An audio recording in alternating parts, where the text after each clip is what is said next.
Hello and welcome to another live with me, Namita Ramani and Kim Page. For all those of you who are new on my channel, I am founder and CEO of Above Digital, a digital marketing agency I started in Dubai in 2004, where we work with entrepreneurs and small business owners and help them get leads and new customers through online channels like Google, Facebook, and lead generation campaigns. I also teach digital marketing, and you can find the courses we offer on abovedigitalacademy.com. Today's session is a fantastic session with Kim on finding your right loud. And before I go ahead and introduce Kim, I would like to invite all of you who have not seen the previous session with Cordelia. It is just a fantastic progression to that session. That session was about your network is your net worth. So all those of you who have not seen the session, just scroll down the page and you can see the replay of that session, or you can also visit abovedigitalacademy.com to see the replay of the session. And with that session, your network is your net worth. When you go to these networks and trying to connect with people, you need to have some kind of a voice or your loud, basically, your voice. And this session will teach you, or Kim will share with you her insights on how to find that loud. But before we go further detail into this, I want to share a little bit of story. Recently, I attended a party where I met one of you guys, one of the listeners, who was a regular listener to the show.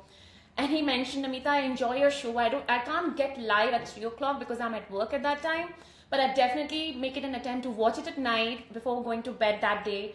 And I enjoy your session. I learned so much, and that's such a good feedback. So your like and your share and your love, whatever you press, and your feedback helps us a lot. It helps me a lot to know that what I'm doing is doing right. Whatever information we are sharing on this show, you're getting value out of it. Frankly, I'm a selfish person, like all of us are. I'm doing this show for me. I get to meet amazing people like Kim, learn from these inspiring entrepreneurs, writers, authors, thought leaders. All this, I'm doing it for myself. And because it's for myself, I do it so consistently because I'm hungry for knowledge, for growth. So without doing further ado, I want to share a little bit about Kim. So Kim is a communication expert and a vocal coach. She helps professionals get the right kind of loud so they can connect with stakeholders, customers, and colleagues. And this is such an exciting time because Kim is launching her book called The Right Kind of Loud very soon. So Kim, over to you. Thank you. What is the right kind of loud? Well, a very good question. So in the field of communication, very often when we say, I want to get better at communication, at projecting myself and get my message through, most of us, we think about, I'm here and there's the audience and I need to scream, I need to get it through. But communication is like a circle, right? Mm-hmm. It's not only about sending a message, it's about making sure where it lands and knowing where you want it to land. So sometimes the right kind of loud can be just to take a pause. Silence. Or sometimes it's about finding the right time. Sometimes it's about raising your voice, but it's about having that wholeness, the awareness. And that is what I like so much about the right kind of loud, because it's not just about the sender, it's about the awareness for the other end. Does it make sense? It makes a lot of sense, actually. It's not only, frankly, with whatever information you're sharing, I'm kind of applying it to my digital marketing world. Like we think a psychology behind writing anything. And actually, I'm doing a workshop for Dubai Chamber recently, where my session yesterday was on copy, on how to write words and copy for your website and your landing pages and your content for social media. And exactly what I was sharing, like, you need to first of all have an objective or a goal, like you said. You need to know where it's going to land. The same rule applies in digital marketing when we need to have a goal and objective. What are we trying to achieve? And that's when you think of the right kind of words and images to share that message, because that's the goal, then it will be achieved. So it's very apt, with the way you shared. Yes. And you happen to work with companies who have communication challenges. So what are these communication challenges you're talking about? Thank you. Well, first of all, also to all of you out there, as you know, companies with communication challenges, it's pretty much every company around, because all of us are in this complexity of interacting with each other, and it's very difficult and challenging, especially in a city like Dubai, when we are lots of different cultures, different nationality, there's lots of different baseline, lots of different systems that are interacting. So I have the privilege of working with lots of different kinds of companies. Sometimes this morning I was speaking to somebody who has a line manager, and that's a finance company, right? So Sometimes it's with finance. Sometimes I'm with department heads in a big hotel. Sometimes I'm celebrating an anniversary for an interior design company. Okay. Sometimes I'm thinking it's the latest one that come up. But really, for me, I say, for me to be able to help you, if you are talking to somebody and it's important for you that influence goes well, then usually there's something I can contribute with. Okay, so does it come to the copy, writing the copy for the company's brochures and stuff, or actually giving them a kind of the way to communicate?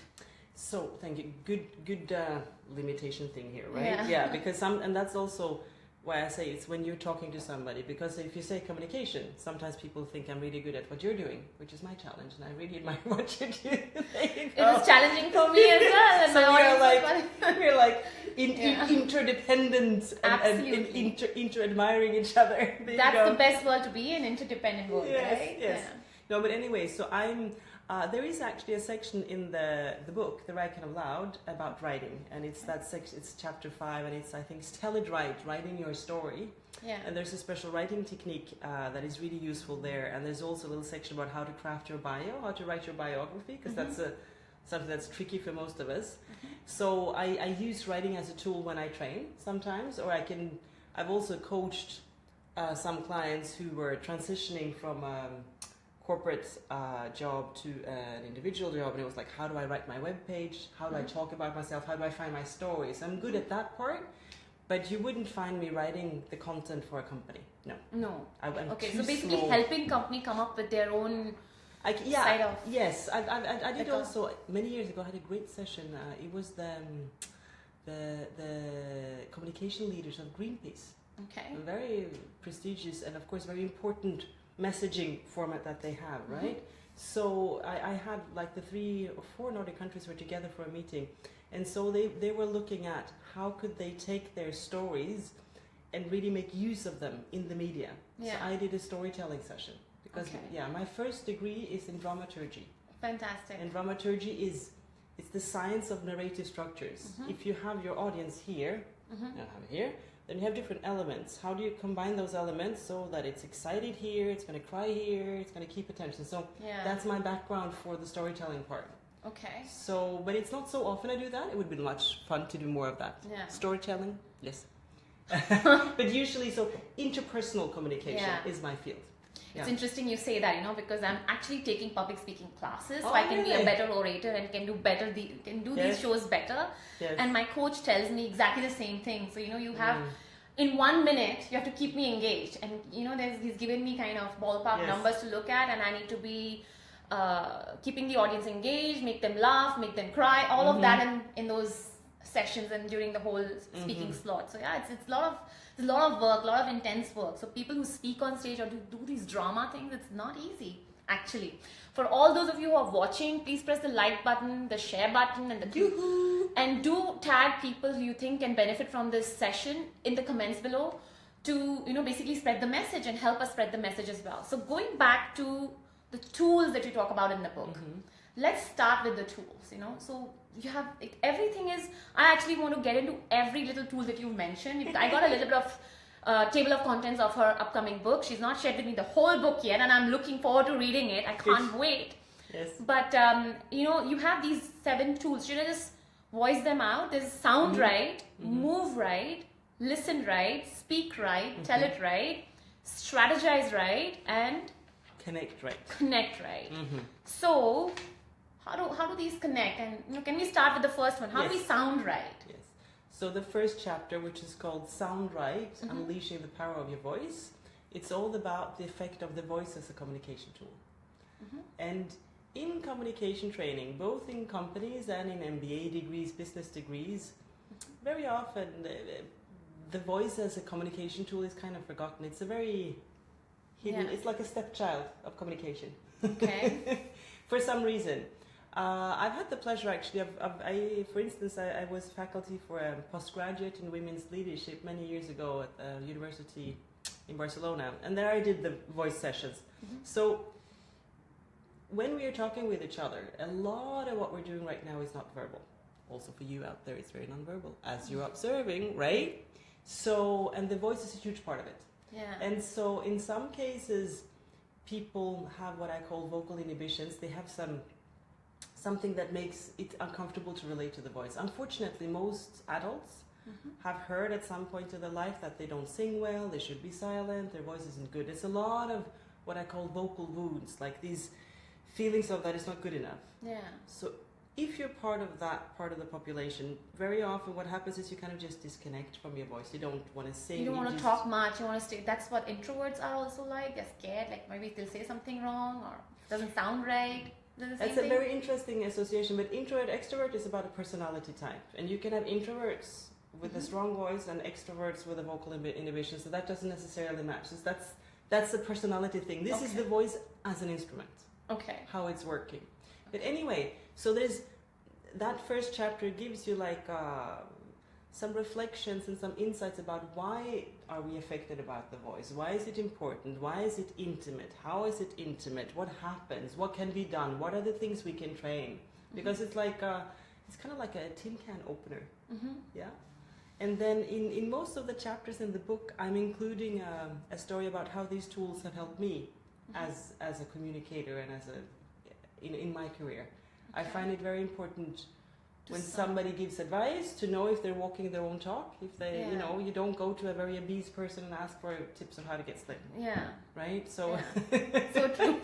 Right? Because then it's like, nothing against obesity, but you know what I mean? I understand. So obviously these tools, both there's something that I'm passing on, but they also help me as a professional. So there's also a story, but it's my voice stories there, my journey with the voice, what I learned. So it's, unfortunately, that chapter has least exercises because vocal exercises, literally, you cannot write them. You would freak out if I started writing out. You can't describe it.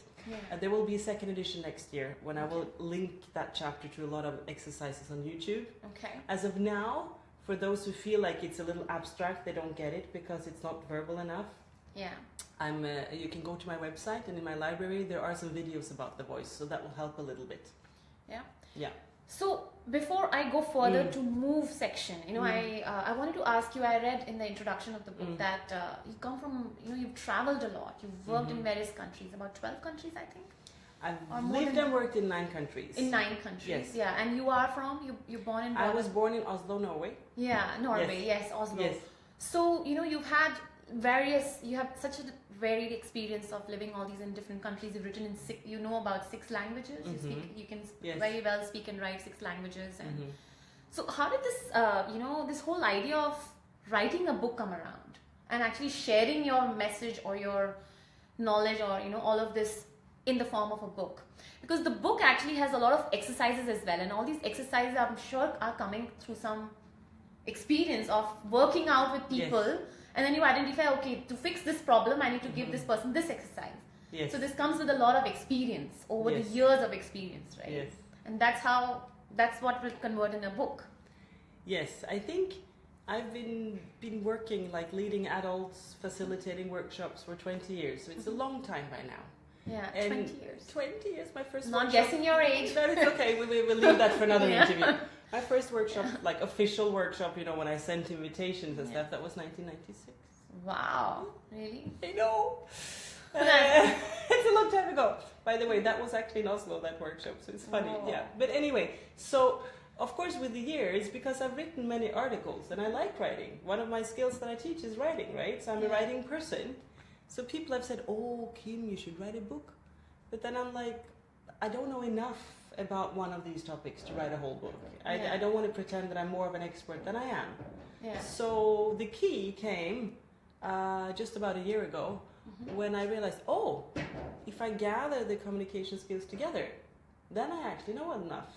Yeah. But that was the key, because I thought I don't know enough. I wouldn't write a whole book about the voice as a communication tool. Yeah. I would write a good chapter, but I wouldn't write, and that goes for all of them. So that was for me the impulse. And then in the beginning, I think most of us are, when we start writing about a topic matter, we think we don't know enough. So in the beginning, I wrote everything I knew. So I'll be honest, I've edited about 40% out of the book after. Okay. Because then you write everything you know. Yeah. And then after, but that's not really, it's not about me, it's about the reader. Yeah. Going back to what I said initially, the right kind of love, like being aware of the other. This book is not about me. It's about you. It's about the readers. Yeah. So I need to know what makes sense for you, what is most helpful for you to know, not how much do I know. Because a lot of times also if you give extra information, extra content, it can confuse people. It can misdirect them or not give them the right structure to understand the information. There's a stage. You cannot teach someone advanced techniques or tricks if they don't even know the basics. And I've heard, I know different people in the book business, and that I've heard and read that actually, because of today's attention span getting shorter and shorter books are really good. This is going to be like 120, 130 pages. It's really good, you know. It's a quick read, It's a quick read. It's easy. It's a conversational tone. It's not difficult. It's very... And I think I will have more readers that way. Yeah, and you're sharing a lot of real-time stories that you've encountered in these years. So it's so back to the experience. So when you are a facilitator and a trainer and you work with people, you start out with some exercises and then you adjust and then you learn more, etc. So of course with the years I have a big like this toolbox with lots of different tools. Yeah. So and some of them have been created in the moment when somebody has this. One of the chapter 6, which is called Strategize Right, getting your message through.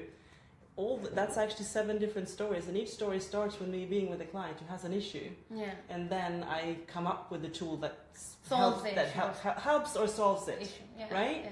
And so sometimes it's like that, and then because I've done so many workshops, I thought I've taken out some reflections, some theory, and then some exercises and some tips, so that I think if you read the book, when you read the book, you will both have. I think, for me, I would love for you to have like a new awareness, a new way of thinking about others and yourself when you go into a room or when you talk to people, and then hopefully some tools that you can use for challenges or for special situations. Okay, and I'm going to come to those special situations as we move forward in the chapter. So the next one is to sound right. Next one is to move right. Move right. So body language. Glowing with your presence. So yes, so. Actually, body language, yes, but the field is actually called nonverbal communication, because nonverbal communication is bigger and body language is a part of that. The field? Yes. What is the field you're talking about? So, nonverbal communication, right now, of course, is my voice. My voice is a big part of it. And the energy, the vibration? The energy, the way I sit, the way I breathe. My distance to you, and then the gestures, and then the facial expressions, and then what they call the micro expressions, the ones that are super fast, that reveal my real feelings around something that I'm trying to hide, if I'm trying to hide something. Wow. Yeah, there's so much happening. There's so much happening. There's so many layers. So body language and is now that you say all this, I'm starting to notice everything. So many things going on. I can actually feel it. I'm like, expression. I can actually see the micro expression that you're talking about as well. So, wow, okay. Yes, there's many things. And go ahead. As human beings, we actually feel all these things. We don't say it, but we can see it. Well, the point is, it is nonverbal. So there's one subcategory called the gut brain or the stomach brain. So we have the way we perceive nonverbal communication is here. In our intestines, we have a huge autonomous nervous system, which is called the gut brain or the stomach brain. Yeah. So with this part of myself, I have all these sensors, and I'm sensing the whole time the world coming in. Because it is non-verbal, it means it doesn't have words. It just passes through here. So it doesn't pass through the left brain and the cortex and the verbal brain. So because of that, it's a little strange. And very often we say it's intuition. Intuition, of course, I will not deny 6th and 7th or maybe even 8th sense. I think there's a lot of mystical things in the universe. Yeah. However, very often when we say intuition, it's actually a non-verbal signal that we just haven't made conscious yet. It haven't traveled up to this brain. Yes. Yeah. So it's still, the feeling is here. Yes. The gut feeling. And there's nothing wrong. It's all good. So we all have gut feeling. Yeah. When do you connect your gut feeling? Tell me. Whenever it's time to make, when you know something is right, you just know it. Yes. But I don't know how you know. You just know it. You can feel it. You can feel it, yeah. So, sometimes maybe if you made a decision and you can feel like it was a good decision or a bad decision. Yeah, yes. You feel both ways. Yeah, exactly. So we that's a moment that's very common that we connect. But we are communicating with this brain the whole time.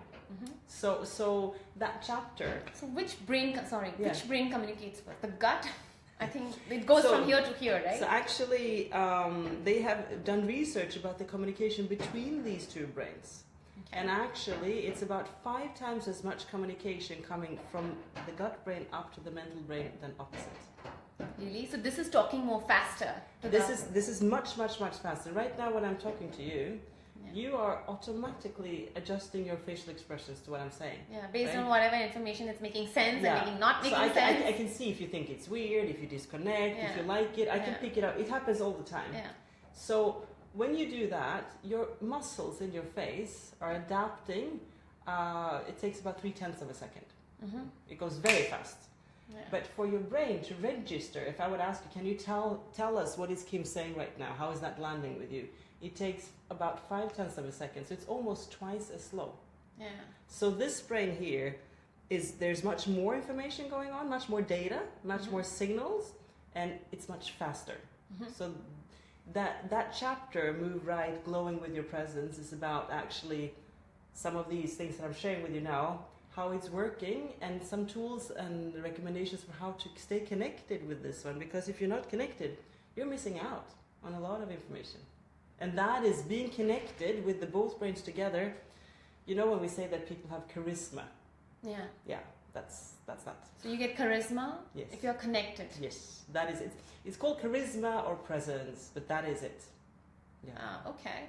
It's all those people who I can see your things I'm actually imagining, who's the person who has, like, when you somebody enters a room and suddenly the room lights up and everybody's looking at that person. Somebody has. So to they're at home in their body. They're at home. They're embodied, and they can feel their gut brain. Definitely. Wow. I hope you guys are getting as much value as I am getting. I see some comments coming in. Let's see, what do we have? Oh, interesting. Okay. Afshin says she has had a privilege of reading some parts of the book and got to hear some favorite elements being shared here. Yes, Afshin, thank you so much. And Afshin actually connected me to Kim. So thank you, Afshin, there. Thank you so much, Afshin. So moving further, listening, which is very important, I think. Very important. So important even for us when we do digital marketing. Listen, social media listening. Listening to what's happening, right? Yeah. I say it in that chapter. I said, of all the skills, of all the communication skills, if you need to choose one, and now I'm talking about how to become a better influencer, it's listening.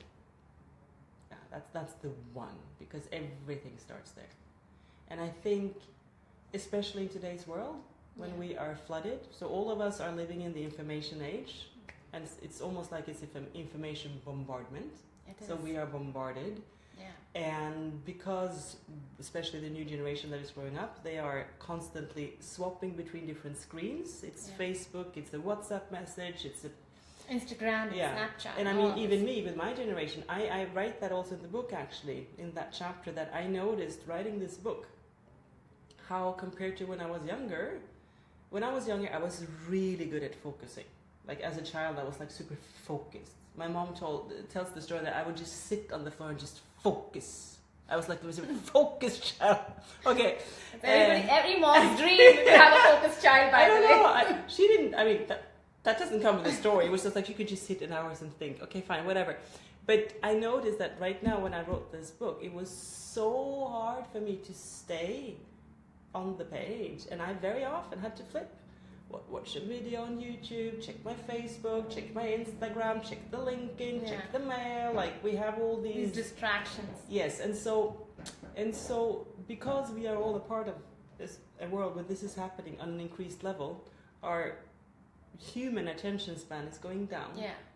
And it's getting harder and harder to get through to someone and to get the attention. And when you have the attention, it's getting really hard to hold, to maintain the attention. So in all of this, the capacity to listen gets really worn out. And so if you come into a room and you have that ability, it is like power. It is a magnet, and people get very, very, very affected by it. Mm-hmm. So when you go to an encounter and you're able to listen to what somebody says and feed it back to them in a way that makes sense in an association, it's almost like you can see a flower opening in somebody's face. It's very impactful. You heard me. Oh, you did pay attention. Yes. It's like somebody listened. Yes, and you create meaning.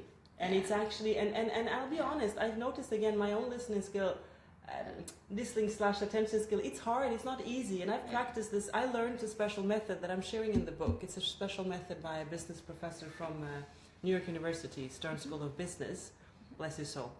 And I learned this technique by him in 2002, so I've been practicing ongoing since then, and I'm noticing that it's not getting easier, again, because of... So this chapter, it's I think is very important. I would like to add to the story. Like, I used to think not very long ago, about a couple of weeks back, until I heard a new knowledge came to me about. I used to think that I need to know everything. I want to not miss out on any information. I want to read this. I'll keep buying these training courses, and I'll keep buying these books and audible books, and you don't read. And then I was listening to some thought leader in India, and you don't need to know everything. No. All knowledge is not required in this world to come to us. No. It's okay with whatever we know is enough. Yes. You know, and this hunger of trying to know everything, what's happening on Instagram or what's happening on social media, Facebook, LinkedIn, and wanting to read everybody's messages. You don't need to know. It's okay. It's okay. And it's okay to be in the present moment. And you know, again, the same thought leader was sharing of how much we are always in the past or the future. Always in between these two moments, never in the present. And when the present is not a present, right? It's become a past in a second. So it's just listening is being present, isn't it? Yeah. It's being here now. Arriving in the moment. Yeah. It's the big skill. The brain needs to stop going in future and past and thinking of what should I say next, and just be here. And I write that also, the last little subsection in that chapter is called Listening Within. So I go a little deeper with it. And there's I have a beautiful mindfulness teacher, Tara Brach. You can find her online, tarabrach.com. She's amazing. She's one of my inspiring souls. And she has some talks about listening too. And she speaks about how very often we feel that we should be somewhere else. Yeah. I'm here, but I should, you know... I'm missing out if I'm not there, on the beach, or wherever. Or whatever. I should have finished this task this morning before coming here to speak with Namita. If I'm carrying this in my body, my presence will be reduced, right? And my capacity to really be present. And often, sometimes also when then you start talking, maybe I get triggered. Maybe I have a judgment around that, or it makes me hurt, or it makes me angry. And then again, that's when I stop listening. So this method in the book is designed to help you exactly in that moment. It's a method to pick up, not when you're listening and it's going well, but to pick up when it's hard to listen, because that's when we need to practice it. Yeah. So it's a really powerful tool. I think, inshallah, it will I'm looking forward to that. Yes. Yes.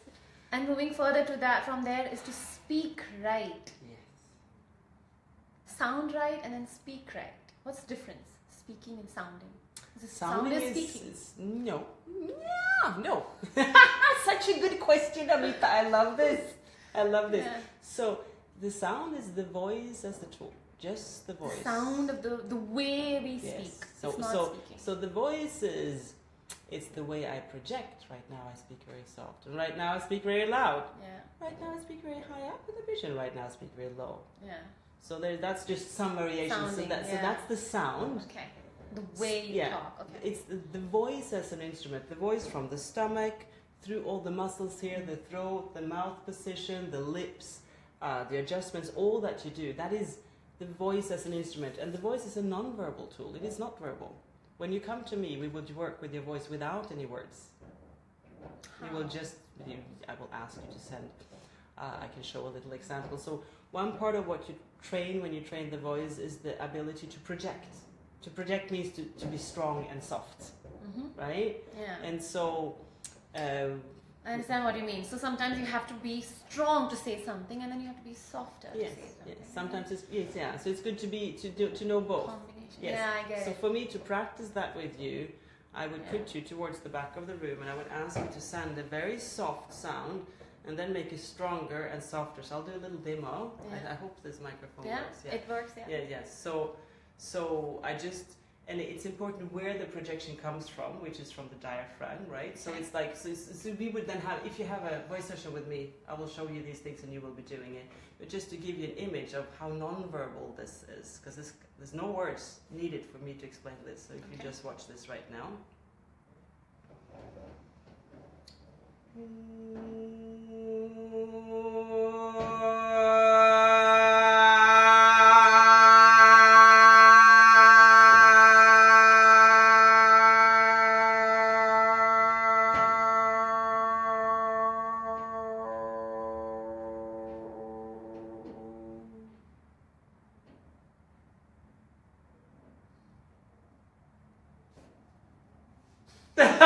What's happening? You're like, what's happening? I'm just speechless. Just trying to absorb what you just did, and what was the as the there was soothing effect, and there was calming, and then there was stronger, and then it became very strong, and then it became lighter and lighter. Yeah. So you felt the journey of the voice. Yeah. Yes. So that is part of what we can do with the voice. There was no words. That's the voice as an instrument. That was fantastic. Oh, bless you. Thank you. It's better when you stand, and I'm sitting, so it's a little awkward. But I just thought to explain with you. So if you come to me and we work with your voice, it will be nonverbal. Yeah. You play with the sound. Yes. There's so many.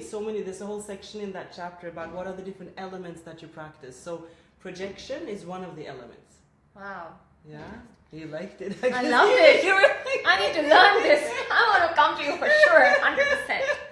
So going to speaking so now. Speak right is the art of engaging your audience. How do we engage our audience? To keep the connection. Yes, to create the connection and then to keep the connection. And just like with any kind of attention, it's increasingly difficult. And unfortunately, very many people think it's something you're just born with. I mean, you can see the way big organizations operate. They just give their employees tasks to go and present without giving them the tools of how to present, which is very unfortunate because it's a skill, just like learning how to swim or drive a car.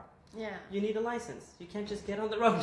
Absolutely. So true. So, and there's a slight exception, and I say that also in the book. If you are raised in the United States, you are usually a little ahead of the others, because part of that culture is to stand up and represent your club, your family, or your street, or your school. Yeah. So they learn this, and it's that capacity to stand up and speak loud and represent is integrated into the culture. From the childhood. From the childhood. And not only is it natural to stand and represent, it's also very natural to stand and say good things about yourself. Yeah. Like, I'm really good at this, look how good we are, look how good the house is, look how great. And that. In many cultures where humbleness is the value, it's actually much more difficult to become a good speaker, because you're not supposed to say that you're good at things. Yeah.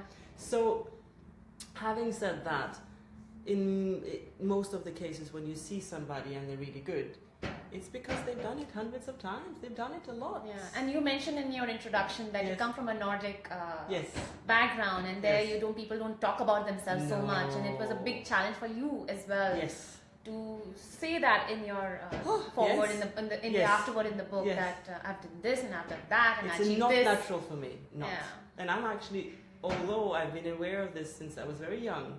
And my father was English, so I'm a mixed Norwegian English, so that's why I have an English name, Kim Page. It's not Norwegian, right? I've known this and been against it my whole life, but I'm struggling with it every day, because my nature is always to be humble. So when I then, say I'm good at this, I can sell you this, come to me, it's always across an inner hurdle. Whereas if you grow up in the United States, or in some other cultures, it depends. So it's very easy for people to just share and blow their own horns, they say. Easy, but of course, being a good speaker is actually not about blowing your own horn. It's about connecting with the audience. It's a whole. So how does the connection come with the speaking? How do we get that connection? Exactly what Cordelia was talking about in the last session as well. Connect with people. Not. So there are many things to be done. The first thing is authenticity. So because we are living with so many encounters and so many people we interact with, so also if somebody's listening at this point, I don't know if you are, but if you are, if you feel like for a second that I'm not real right now, I'm just saying this because it sounds good, but it's not really felt, I'm sure you will stop listening in the next second. Absolutely. Authenticity is so important in everything we do. And because authenticity doesn't come in a grey scale. It's not like I would say. Can you fake authenticity? Let me get to that. But so if, for instance, if you're the speaker and I'm sitting in the audience, so I'm thinking Namita, I'm listening to Namita, and then if you say something that I feel for some reason is not integrated into you, it's not really it's not real for you. It'll show. First of all, it will show, unless you're a professional trained actor or poker player. It will show because of your microsignals and your nonverbals and all of that. And secondly, the problem is that then everything else that you've said before maybe wasn't honest either. So with one little thing that you're saying, you're actually risking The whole history, and you shift category. You shift category from Namita that I can trust to Namita that I don't really trust. Yeah. And of course you can repair it, but that repair takes a very long time. Yeah. And so I think it's actually a luxury or a privilege to live in a world where you don't need to be inauthentic, right? Yeah. So authenticity is actually a privilege, because all of us, I think any human being who has access to a good and valuable life would be authentic. Yeah. Maybe that is the reason they are there. I think it feels nicer to be able to be authentic, at least for me. Yeah. So that is the first thing. And then of course there are a lot of basic awareness boxes in the chapter. What I come with, I talk about why is it that we become nervous, and a little bit of how to handle the nerves. And then I talk about how to use our emotions and how important the emotions are. I talk about how to use the stories, because the storyline is the ancient in our DNA way to connect. And then I'll talk about also the 5 steps to prepare. Most of us, we actually do the wrong thing when we prepare a presentation if we haven't learned it the proper way. I will not say more, it's going to be a cliffhanger you're going to see in the book. And then there's a section about how to handle questions and answers. Because very often I have people in my hands, and that's some of the, what do I do when the questions come? So that's also, there are some steps there. Okay. So I would say, I think that somebody who gets the book in their hand, they will get a really good basic package there. And then of course, then it's out in practice. Yeah. Out in practice. Put in the work. Yes. From speaking comes telling. What's the difference between telling and speaking? Is this writing? Yes, so tell it right. That chapter is about writing. And so again, I mean, how much we like it or not, in today's world we're all writers. Like, how many emails have we written this year? In just today's day, I must have written 20 emails or something. So and even in the Instagram, Insta world and all of that, there's always a text. Yeah. And if nothing less, there's a hashtag. Absolutely. But with any kind of professional job today, you write. Yeah. You write actually daily. Yeah. I saw a terrible video yesterday. It says that. Well, it was just sad. It says that the average American today spends 41% of their time alone in front of a screen. 41%. Yeah, that's a lot. Half of a day. Well, we are human beings. We are programmed with our DNA and our cells and everything to interact and to be together. We're not programmed to sit like this with a screen. Anyway, so programmed. We're not designed, created. That was the wrong word. It wasn't. Yeah. But anyway, and I've taught creative writing at various educational institutions, and I've also used it as a tool as part of innovation trainings and sometimes as problem solving sessions, etc. It's a very great tool also for team building. And so very often if we grow up, in school and we have bad writing teachers or bad native language teachers, we grow up and it all becomes about writing a text and not getting it back with all the mistakes. Yeah. Very often the way writing is taught, it's a lot about getting it right and not having the mistakes. So this is the writing technique that's kind of designed for you to unleash your stories, to connect with your stories. And it's not about wrong or right, it's really about creating your space for you so that you can have fun with it, you can be surprised, you can express yourself better, and you can practice your voice. So it's kind of like it's a very unconventional writing method that I've developed with the help from, there's a creative writing teacher called Natalie Goldberg in the United States. She's amazing. So I took some methods from her book, and then I took something I don't even remember anymore where, because I've done this method. I started so much research and stuff. Well, and also you try something out in a workshop, then you invent some of these exercises. I invented, But anyways, I have a method, and I started giving writing workshops in 1990. Wow. So, but anyway, so that chapter offers this creative writing method, and then it has a special section for helping people to create their bio. Thanks to this client that I had who needed some help, and how to diary in a flash. How to journal in 5 minutes. Yes, journaling is so important, I feel. For me, people are different. Some people they don't like it at all. I couldn't live without journaling. I started journaling as very young, and so. Sometimes, especially in today's world, because so many people are on the keyboard the whole time. So actually writing with pen in the hand is not that common. Yeah. And so to be able to write a journal, you can journal on this, but the journaling concept is more And actually, there's some things that happen when you are writing with your arm and hand that are not happening when you're doing on the keyboard. So research has shown that this is better for creative writing or journaling, etc. So the diary in a flash concept is like if you just sit down and you have 5 minutes and you want to process your day, but you don't have time to write it all out. So it's a little method of how you can use the page and just kind of do a brain dump and an emotional dump and get everything done. What do I, like, I wanted this year, my resolution in 2017 was to do journal every day. And I started journaling, but what eventually what started happening was I would journal only the sad things of my life. Whenever I'm sad, I don't know who to tell this, write it in the book. That's very good. That's but then when I go back and reflect on the book, when I look and turn the page, I'm like, shit, I'm writing all negative stuff. No, but that's very good. I feel sad more. I'm like, shit, I've done so many different... On this day, this is how bad I felt. So I stopped journaling then. I'm like, because there are so many happy moments which are not recorded in that book. Well, first of all of us have an inclination to go to journaling when it feels bad because that's the moment where we need to process. And the beautiful thing about this, they've done research. And actually, if you do that, you are helping your body to heal. So they've done research with test groups of patients who had multiple sclerosis. And one test group people, they were allowed to write about the hardships, the challenges of their state that they were having, and the other ones didn't. And then sometime later, actually the cells were healing better for the ones that were writing. Really? Really. Maybe I should go back to writing. Stop writing. Whatever I feel I should write. I get confused. What do I write? So it's easy to write when you're sad because I can write what am I feeling sad about right now. What else should I write? Where there's no shoulds. That's the whole point. Is what happens there is it's just an opportunity for you to express. And sometimes we, I mean, first of all, we shouldn't go back and read our diaries necessarily. I don't go back and read my diaries. Are you crazy? I read.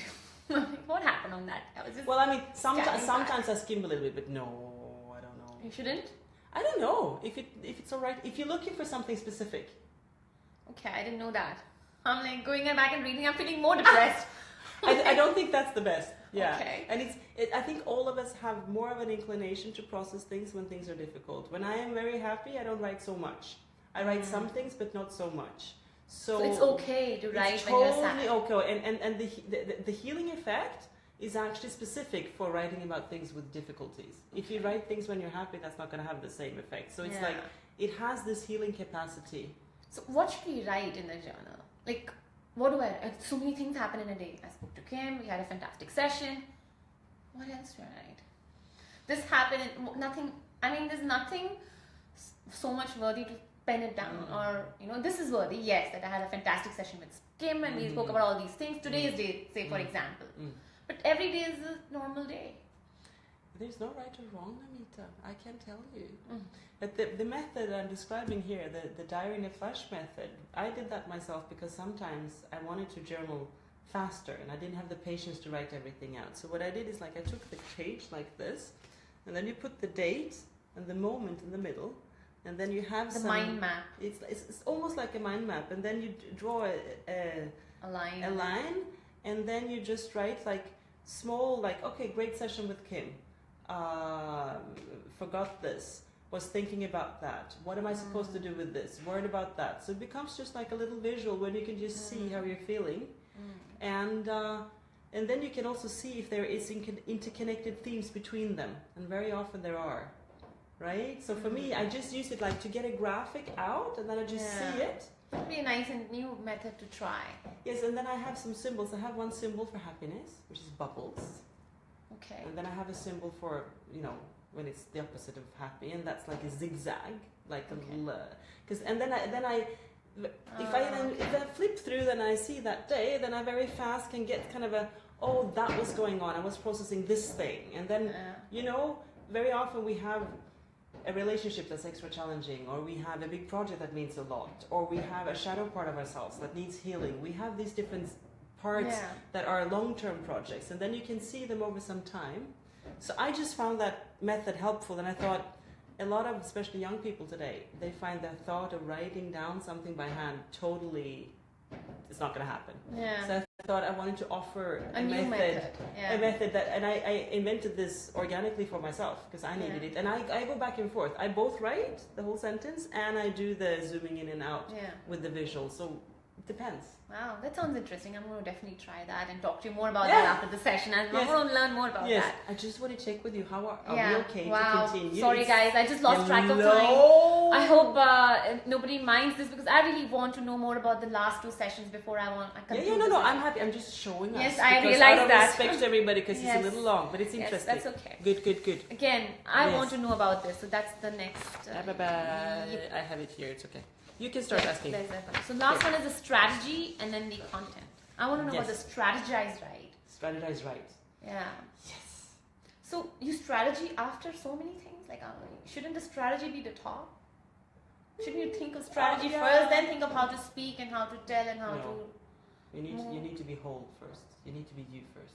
Strategy is left brain. You need to first arrive. You first need to know who is Namita. How is Namita feeling? Is she there? When Namita has arrived, then she can think about what she does. That's the problem we do. We very much, I want to do this, but we're not fully there. But if Namita wants to be this, then she needs to have this kind of a sound, this is the speak, this is the tell. Yeah. It's okay. I mean, it's not like chapter 6 is like you should strategize. It's just, it comes in that order for me in the book. But I would say... Well, what is the right? Strategize right. This is not like an end-all for all kinds of solutions. So what I describe in this chapter is like these different client stories. So it's like I wrote these other skills, right? So I wrote sound, and then body, moving, and then listening, and then speaking, and then writing. And then I was like, but I have a lot of more tools that I also use. So I put them together, and I took all these different client stories because it's kind of a big chunk of tools. So one of the tools in this is tools for how to be really good at making connections when you have a first time you meet somebody, networking or something like that, because that's something that some people feel uncomfortable about. Yeah. Another tool is how to handle it when you're really nervous and you have a big presentation. Like it's a special one just for the nerves. I really need to know that. But every time I speak on stage, I get really nervous. Very normal. Very So and one of them is about looking at some different reflections and how you can, if you have a difficult boss or a manager that's above you, how can you approach that by preparing with your mindset. So there's different tools. So I think strategizing is great, and I think it can happen at whatever stage, but my spontaneous reaction is, shouldn't it come earlier? Like, no, voice and body will always come first. Because that's arriving. Once you know yourself, then you can strategize where you want to be. Yeah, if you can't go other way. If you're not fully connected, like most of us are, makes like sense. What I say, disconnected. We live with an overly mental focus, so we have like this big head, and then the body's kind of tangling underneath because our careers and our daily lives are mental, and our education is mental. So we live in an overly mental state. When we walk around like this, I'm not connected. First of all, we're going to low status. That's easy to manipulate me. There's a long list of things that happen. But also, when I'm in that state, I can't receive any messages with my gut brain. If I would start strategizing in this space, I wouldn't go anywhere, because the gut brain is much wiser than this brain, at least in my life. And I'm pretty good at this one too. Yeah, I can see. But I realized as I grew older, there's also some stories about how I discovered that in the book, right? That if you are in a really high stake situation, it's this one that's going to save you, it's not that one. So I would say always the voice and the body comes first for whatever, because then you're here. And then when you're here, then you can do everything else. Well, inshallah. I hope. Absolutely. I hope. Yes, so so that chapter is kind of like a mix of different tools. Yes. And that's when you can connect, right? When you have all of that. Inshallah. Inshallah, yes. Hopefully, for those who are not in the Middle East. Inshallah means hopefully, if Allah allows. So the last chapter is a little different than the others because it's a journey between my career cities. Okay. So I've had the pleasure of working with 4 different work cultures. And I say that in an introduction to that chapter, that as a communicator, I think if you go somewhere, a new country you haven't been before, and you start working there, I think that's the ultimate test. Because then you come with your own bag of, this is the way I usually connect. Yeah. But then you need to adapt it to a lot of things based on new personalities and new cultures. And new cultural codes and new etiquette and everything. So that is, when you learn that bridge, that is kind of the big test. And so because I've had the pleasure of applying these tools first in the Nordic culture, Northern Europe, and then in the Mediterranean culture, and then the North American culture, and then in the Middle Eastern culture. So I've had that travel myself. And so the last chapter is like, there are some learnings there. There's a story from each city of what I learned. And although it's something I learned there, the learning is applicable anywhere, actually. So it's universal learning. And then there are some highlights, like why it's really interesting and good and amazing to work in Dubai, in San Francisco, in Barcelona, in Copenhagen. And then there are some things to consider before you potentially move there, because each culture also has some things that are a little challenging or can be different when you come. So that's the last chapter is a little different like that. Wow. Hopefully it will be interesting for everybody. I'm so looking forward to the book now. I'm so curious, and there's so many cliffhangers everywhere. I want to know all these exercises. And I want to do them, and I can't wait to talk to you more about all these things. This is a fantastic session. So how can we work with you, Kim? Where can people find you? And how can we work with you? So I just have to show you, Kim, the Right Kind of Loud. You need to follow when you see in social media, because I do the hashtag Right Kind of Loud when I write about this. I have a website, www.kimapage.com. Okay. I hope that's okay. Yes. That's okay. So you can find me on Facebook. I have a page called A Page About Kim A Page. Okay. So if you go to a page about Kim A Page, then that's where you see my sessions and things. I have a private account. I'm on Instagram, and it's Kim_A page. So we should just Google you. Just find Google all me. about you. You can Google me, and on my website there's a contact me thing in the end. And I just want to tell, if anybody's listening and you're curious, I will be giving some talks about the Right Kind of Loud in February in Dubai. There's going to be, I'm part of a wellness week out on the Palm, and so you can come there and listen. And there's going to be some really exciting book launch events, and I would love to invite you to my book launches. I would love to. And hold the book in your hand and start reading, inshallah. And thank you if you've stayed this long. It's a really long time, and I know how hard it is to stay attentive. So I want to thank you so much for your listening, if you're with us anyway. And thank you, Namita, for inviting me. Pleasure. It has been a wonderful session. We met after a long time. It was just awesome. I'm so curious to know so much more from you. I'm not going to let you go so easily, but I'm going to let you guys go. It's been a long time. We surpassed our half-an-hour mark. We're almost, I think, about 50 minutes. I hope you guys enjoyed the session as much as I did. A lot of you are going to be watching replays. Do like or love this session, so I know you enjoyed the session.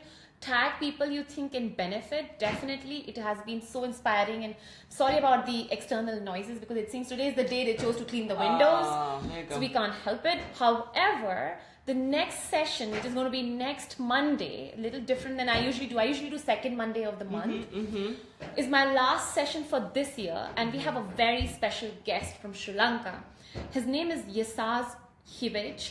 He is an entrepreneur, sales coach, and a motivational speaker in Sri Lanka, who's going to be in town for Spinny's 92, the cycling challenge. And I'm a cyclist, so I'm going to be having the privilege of ride with him. Hopefully, I'm sure he's participating in a race. I will not be able to win the race, I know, but I'm part of the challenge as well. He's an amazing person. He talks about sales, about fitness, about cycling, how you can plan, how to reflect to this year, and how to plan a better 2018 when it comes to your fitness, health, work. And he's going to talk about something very interesting, which is the E's concept that he's made. 5 E's concept. Now, what is this 5 E's? For that, you have to tune in next Monday at 3 o'clock, same time. Until then, all of you have a lovely week ahead, and looking forward to seeing you next week. Bye-bye. Bye-bye.